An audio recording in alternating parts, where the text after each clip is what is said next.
jurus bandar judi hindari blokir. Para pengelola judi online menyusupkan iklannya ke berbagai situs web resmi pemerintah. Strategi lancung itu dilakukan untuk menggocek pemblokiran website dari Kemenkominfo. Situs-situs resmi milik pemerintah dengan domain go.id disusupi oleh konten-konten promosi judi. Saat ini, jika memasukkan kata kunci, situs judi, di kolom pencarian Google, kita akan mudah mendapatkan informasi tentang judi online yang menumpang di laman situs web milik pemerintah. Ini bukan masalah baru. Chairman Communication and Information System Security Research Center, CISREC, Pratama Persada mengatakan fenomena serangan siber terhadap situs-situs pemerintahan sudah merajalela lebih dari setahun yang lalu. Ini dilakukan para pemilik situs judi online sejak pemerintah lewat Kominfo melakukan takedown terhadap situs judi online, kata Pratama kepada reporter Detik.X pekan lalu. Pengelola situs judi daring melakukan serangan terhadap beragam situs web pemerintah, baik pemerintah pusat maupun kota, kabupaten. Begitu juga situs web milik perguruan tinggi negeri. Rata-rata promosi judi online menyusup dalam subdomain. Situs web Kementerian Hukum dan HAM, misalnya, disusupi konten judi di laman http://simapm.kemenkumham.go.id/id/. Website yang jarang dilakukan pengecekan berkala oleh tim admin akan sangat berisiko besar disusupi situs judi dan situs ilegal lainnya. Padahal pengecekan berkala termasuk mudah dilakukan, tidak perlu tools tambahan. Sedangkan website pemerintah provinsi misalnya, Pemprov Kalimantan Timur terkena serangan serupa di tautan https://kap100.kaltimprov.go.id/slot-gacor/. Di tingkatan kampus negeri, situs Universitas Indonesia pun terkena serangan para pemilik bisnis judi online di tautan https://kmk.ui.ac.id/wp-content/upload/2023/slot-gacor/.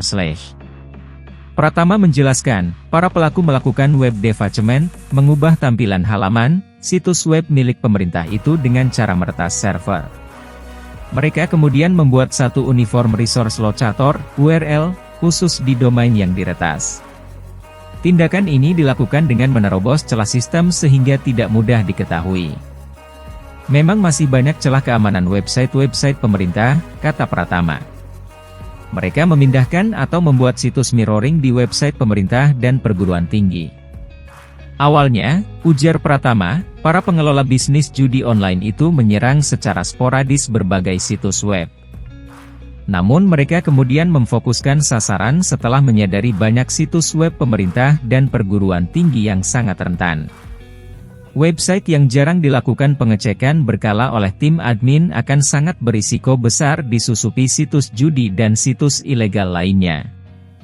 Padahal pengecekan berkala termasuk mudah dilakukan, tidak perlu tools tambahan, katanya. Serangan para pengelola bisnis judi online ini tidak lepas dari kebijakan Kementerian Komunikasi dan Informatika, Kemenkominfo, melakukan pemblokiran konten-konten judi di internet. Pratama menyebut peretasan untuk pengambil-alihan sebagian laman website pemerintah itu dilakukan para pemilik bisnis judi online agar Kemenkominfo tidak bisa memblokirnya. Dengan menyusup, tujuannya agar website judi online tetap eksis dan bisa dipakai para member, katanya. Selain itu, strategi menjejalkan konten promosi judi itu digunakan untuk berjaga-jaga bila mana Kemenkominfo berhasil memblokir situs web utama mereka. Dengan memiliki tautan lain yang menyusup di situs pemerintah, mereka bisa memastikan para membernya tetap bisa bermain judi dan bisnisnya tetap berjalan. Sekarang ini belum semua situs judi online ditakedown. Ini mendorong para pelaku bisnis judi online untuk melakukan langkah jaga-jaga bagi berjalannya situs judi online mereka, kata Pratama. Jadi, ketika situs utama mereka diblokir, mereka tinggal memberikan informasi kepada para member melalui WhatsApp dengan nomor yang sebelumnya mereka daftarkan bahwa link bermain judi online di tempatnya sudah berganti.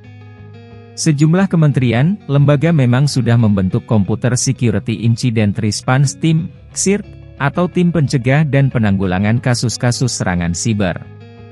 Kendati begitu, menurut Pratama, masih banyak kementerian, lembaga yang belum memberikan prioritas pada keamanan sistem mereka sehingga menjadi target penyerangan.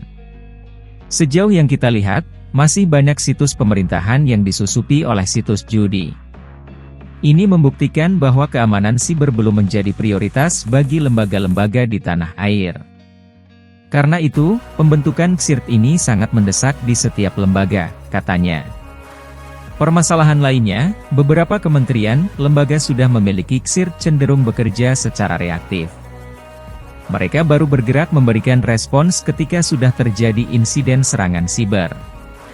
Itu sebabnya, CSIRT perlu menambah kegiatan secara aktif dengan tujuan mencari ancaman yang ada di sistem, threat hunting. Bahkan, kalau perlu, dilakukan juga cyber threat intelligence, di mana salah satunya ada unit yang secara aktif mencari informasi ancaman terkait organisasi keluar. Misalkan bergabung ke forum underground, join ke security forum, monitor pastesite, dan cara lainnya, terangnya. Direktur Jenderal Informasi dan Komunikasi Publik Kemenkominfo Usman Kansong tidak menjawab pertanyaan apakah laman judi yang menyusup di situs web pemerintah bisa diblokir atau tidak. Namun, dia mengatakan, Kemenkominfo telah meminta para pengelola penyelenggara sistem elektronik, PSE, meningkatkan pengamanan sistem elektronik mereka. Mengenai caranya, mereka bisa berkoordinasi dengan Badan Siber dan Sandi Negara, BSSN. Usman menjelaskan, secara umum, penyusupan itu terjadi pada subdomain yang sudah tidak efektif. Penyusupan itu terjadi karena subdomain tersebut tidak dihapus oleh pengelola. Selain itu, penyusupan terjadi karena buruknya manajemen keamanan Content Management System, CMS, serta keterbatasan kemampuan sumber daya manusia. Pengelolaan konten domain, website, yang telah diterbitkan sesuai ketentuan yang berlaku sepenuhnya menjadi tanggung jawab pengelola domain instansi yang bersangkutan, kata Usman kepada reporter DetikX. Dia mengklaim Kemenkominfo telah memberikan peringatan kepada para pengelola PSE. Jika peringatan itu tak diindahkan, Kemenkominfo akan memberikan sanksi berupa penangguhan sementara. Kemenkominfo pun telah bekerja sama dengan BSSN untuk melakukan sosialisasi keamanan informasi kepada para pengelola domain website pemerintah. Juga melakukan patroli siber terhadap penyalahgunaan domain website pemerintah untuk keperluan di luar dari ketentuan semestinya, ujarnya. Juru bicara BSSN Ariandi Putra mengatakan pihaknya sudah memberikan pedoman keamanan siber dalam tata kelola website kementerian dan lembaga. Hal tersebut untuk menanggulangi situs kementerian dan lembaga serta pemerintah daerah yang ditebengi oleh developer judi online.